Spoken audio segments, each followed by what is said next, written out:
লোগোটা উন্মোচন করে তারা বোঝাতে চাইলো যে এখানেও তারা পেশাদারিত্ব বা আনার অনেক চেষ্টা করছে এবং সেই লোগো আনার প্রথম ধাপেই তারা বিতর্কিত হয়ে গেল। তো ফুটবলে ভালো স্টেডিয়াম হোক, আধুনিক স্টেডিয়াম হোক, কিন্তু সেটি শুধু ঘোষণাতে সীমাবদ্ধ চায় না। আমরা চাই একটা নির্দিষ্ট সময়ের মধ্যে দ্রুততার সঙ্গে আধুনিক স্টেডিয়াম। বাংলাদেশে ঘরোয়া পেশাদার লীগ শুরু হয়েছে গত সেপ্টেম্বরে, কিন্তু বাংলাদেশ ফুটবল ফেডারেশন লীগের লোগো উন্মোচন করলো এই নভেম্বরের শেষ দিকে এসে, এবং বাংলাদেশ ফুটবল লীগ নামে যে লোগো উন্মোচন করেছে সেই লোগোটা নিয়েও আরেক হইচই, আরেক বিতর্ক। লোগোটার বাফুফের যে লোগোটা সারাদিন ধরে আপনারা শুনলেন আলোচনা হচ্ছে, বিতর্কটা আসলে কপি নিয়ে। বাংলাদেশ ফুটবল ফেডারেশন যে লোগোটা উন্মোচন করে ফেলেছে, এরপরেই নানা বিতর্ক হচ্ছে। একটাই কথা হচ্ছে, এটা এই লোগো থেকে কপি, ওই লোগো থেকে কপি, এরকম নানা অনেকগুলো লোগো থেকে আমরা দেখলাম বাংলাদেশ ফুটবল ফেডারেশন তারা একটা লোগো তৈরি করে তারা অভিযুক্ত হচ্ছে নকলের। কোন কোন লোগো থেকে তারা কপি করলো, অনেকগুলো লোগো আমরা দেখলাম। এর মধ্যে সবচেয়ে মিলে যাচ্ছে এমডি টাইম নামে একটা অ্যাপ থেকে, তারপরে উজবেক সুপার লিগ, অস্ট্রেলিয়ান এ লিগ, সবচেয়ে ইন্টারেস্টিং ব্যাপার বাংলাদেশ রোড ট্রান্সপোর্ট অথরিটির যে 3টা পোর্শনের যে একটা লোগো আছে, খুব পরিচিত আমাদের, কারণ আমাদের ড্রাইভিং লাইসেন্স করতে হয়, গাড়ির লাইসেন্স, অনেকভাবেই বিআরটি এর লোগোটা খুবই পরিচিত মানুষের কাছে। সেই লোগোটা আপনি যখন জাস্ট একটু গুগল করে দেখুন যে বিআরটি এর লোগো আর বর্তমান বাফুফের যে বাংলাদেশ ফুটবল লিগে যেটা করেছে, এটা কেন বাংলাদেশ ফুটবল ফেডারেশন এই যখন তারা করলো, যখন তারা প্রসেস করেছে, তখন কেন তারা এটা দেখেনি? একটা ফুটবল লিগের, ঘরোয়া সবচেয়ে টপ লিগের লোগো তারা তৈরি করছে, তারা কি যাচাই বাছাই করবে না? এবং আরও কার সঙ্গে সিমিলারিটি, সাধারণত যে কোনো লোগো বা যে কোনো এরকম ইন্টেলেকচুয়াল প্রপার্টি মানুষ যখন তৈরি করে, তখন দেখে যে অনেক যাচাই বাছাই, প্রাতিষ্ঠানিক লোগো তো আরও বেশি যাচাই বাছাই করতে হয়। এখনকার প্রযুক্তির যুগে কাছাকাছি মিল, অমুকের সঙ্গে মিল, তমুকের সঙ্গে মিল, অনেক ক্লেম আসে। তো সেক্ষেত্রে তো আরও সতর্কতা, আরও পেশাদারি, আরও সচেতনতা দেখানো উচিত ছিল বাফুফের যারা দায়িত্বশীল কর্মকর্তা। তারা একটা এজেন্সিকে, বাংলাদেশ ফুটবল ফেডারেশনের সহসভাপতি ফাহাদ করিম, তিনি এটা নিয়ে সারাদিন ধরে অনেক ব্যাখ্যা দিয়েছেন সংবাদ মাধ্যমকে। তিনি দাবি করেছেন যে এজেন্সিকে দিয়েছি, তারা অনেক যাচাই বাছাই করে করেছে, এবং তিনি নাকি খুব অবাক হয়েছেন যখন দেখেছেন, এখন যখন ক্লেম এসেছে যে এটার সঙ্গে ওই লোগোর মিল, তো সেই লোগোর মিল, এখন তিনি কেন অবাক হবেন? অবাক কেন আগে হননি? তারপরে তিনি বলছেন এখন তার দাবি যে এটা কাছাকাছি হয়েছে, নেহাতি কাকতালীয় কোইন্সিডেন্স, এছাড়া আর কিছুই নাই। কাকতালীয় কীভাবে হবে? এখন কি একটা লোগো খুঁজে বের করা, আরেকটা প্রতিষ্ঠানের লোগো খুঁজে বের করা খুব কঠিন কিছু?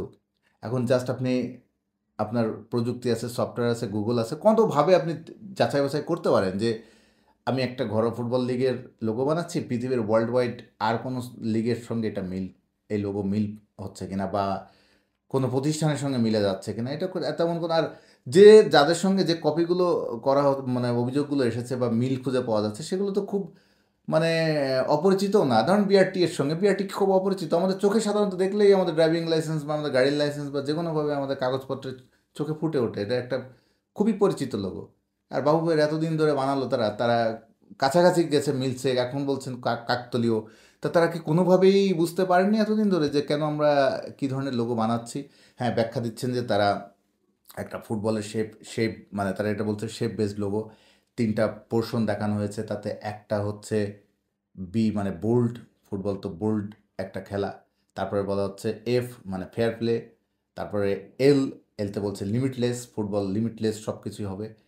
ভালো, অর্থটা ভালোই বানিয়েছে বিএফএল, বাংলাদেশ ফুটবল লিগের যে পূর্ণ অর্থটা।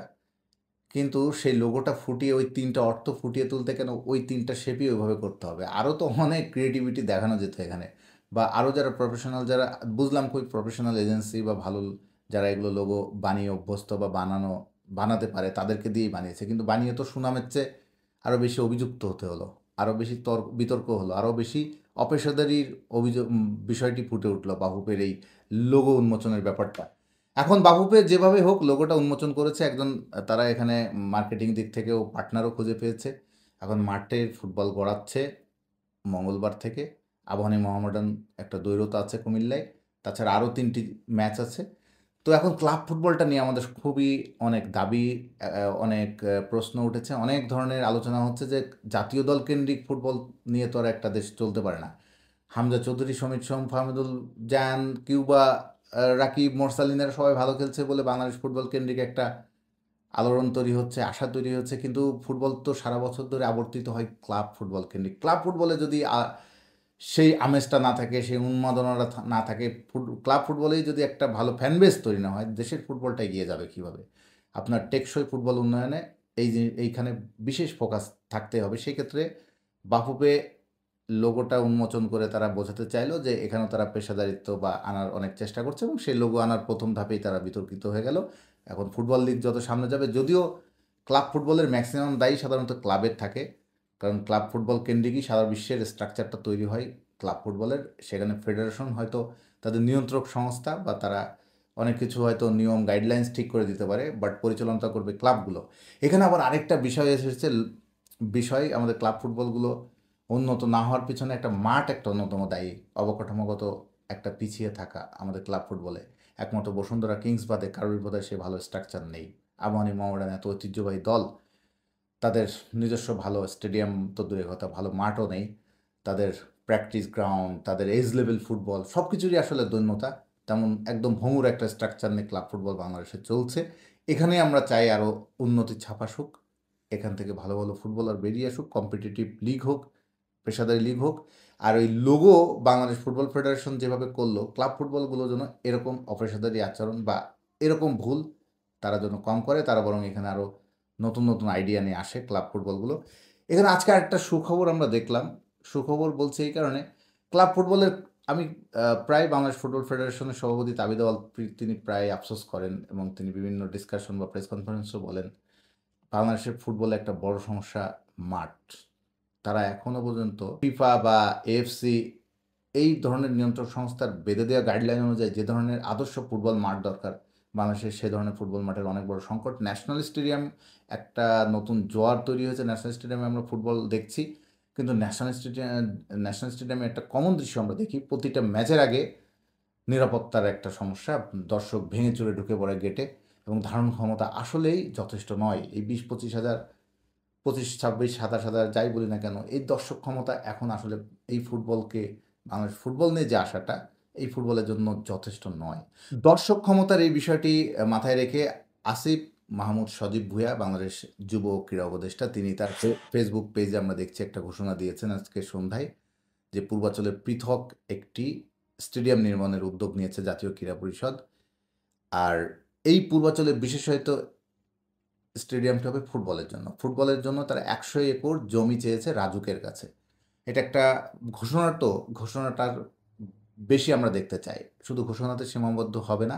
আশা করি বাংলাদেশ ফুটবল ফেডারেশন বা ফুটবলের জন্য একটা ভালো স্টেডিয়াম এবং অনেক জমি, যে জমি বলা হচ্ছে 100 একর জমি, সেটা বরাদ্দ পাবে, এবং ভালো একটা আধুনিক একটা সুন্দর স্টেডিয়াম হবে বাংলাদেশ ফুটবলের জন্য।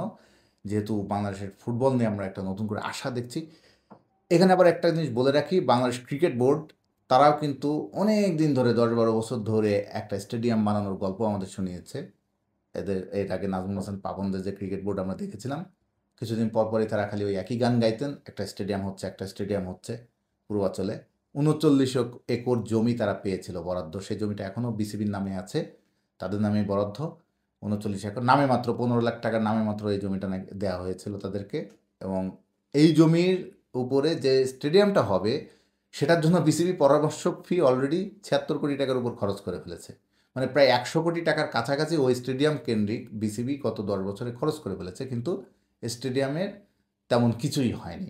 এখন তো আমরা দেখছি সেই স্টেডিয়াম নির্মাণ থেকেও বিসিবি সরে আসছে। প্রায় 1000 কোটি টাকার উপরে তারা বাজেট তৈরি করে বিসিবি নিজেদের অর্থায়নে এই স্টেডিয়ামটা তৈরি করার একটা ঘোষণা দিয়েছিল। অনেক দিন ধরে আমরা সেই গল্প শুনলাম, পরে এখন দেখলাম যে সে স্টেডিয়াম হবে না, মাঝখান দিয়ে অনেক টাকা খরচ হয়ে গেছে। তো এখন তারা ছোটো ছোটো গ্রাউন্ড বানিয়ে বিসিবি সেখানে খেলা চালানোর উদ্যোগ নিয়েছে। তো ফুটবলে ভালো স্টেডিয়াম হোক, আধুনিক স্টেডিয়াম হোক, কিন্তু সেটি শুধু ঘোষণাতে সীমাবদ্ধ চায় না। আমরা চাই একটা নির্দিষ্ট সময়ের মধ্যে দ্রুততার সঙ্গে আধুনিক স্টেডিয়াম, যেমন সব দেশেরই কিন্তু একটা আইকনিক স্টেডিয়াম থাকে, যে স্টেডিয়াম নিয়ে তারা গর্ব করে। সেই স্টেডিয়ামে অনেক বড় বড় ম্যাচ হয়, ইংল্যান্ডের আছে, ব্রাজিলের আছে, আর্জেন্টিনার আছে, প্রত্যেকটা, স্পেনের তো অনেক, বার্সেলোনার নু ক্যাম্প বলে, রিয়াল মাদ্রিদের সান্টিয়াগো বার্নাবু বলি, সব দেশে, হ্যাঁ আমি সব ইউরোপের কথা বলছি, লাতিন আমেরিকার কথা বলছি, আপনি এশিয়ার কথা বলুন যে বাংলাদেশ কিছুদিন হংকংয়ে একটা খেলা খেলে আসলো, হংকং স্টেডিয়ামে এই এশিয়ান কাপ বাছাই পর্বে। বাংলাদেশের প্রত্যেকটা প্লেয়ার বা টিম ম্যানেজমেন্টের কাছে শুনলাম তারা একটা ন্যাশনাল স্টেডিয়াম এত সুন্দর, এত বড়, এত ফ্যাসিলিটিস এবং ছাদ ঢাকা সেই স্টেডিয়াম নিয়ে আমরা কত আলোচনা করলাম। এইরকম আধুনিক তাক লাগিয়ে দিয়ে অনেক ফ্যাসিলিটিস সমৃদ্ধ একটা সুন্দর একটা স্টেডিয়াম কেন বাংলাদেশে হবে না? বাংলাদেশের কি একটা স্টেডিয়াম বানানোর সক্ষমতা নেই? অবশ্যই আছে, শুধু উদ্যোগের অভাব। উদ্যোগটা নিতে হবে। বাংলাদেশের এর চেয়ে বড় বড় খরচ অনেক খাতে হয়ে যাচ্ছে, কিন্তু কেন একটা ভালো স্টেডিয়াম হবে না? ১০০ একর জমি কিন্তু অনেক জায়গা। ১০০ একর না হোক, ৫০ একর জমির মধ্যেও কি একটা ভালো স্টেডিয়াম হবে না? কারণ তার সঙ্গে ধরেন আপনি বিসিবি যদি ৩৯ একর জায়গার মধ্যে অত বড় স্টেডিয়াম বানানোর চিন্তাভাবনা করে, তো বাফুফে কেন পারবে না? সুন্দর একটা স্টেডিয়াম হোক, এগিয়ে যাক ফুটবল।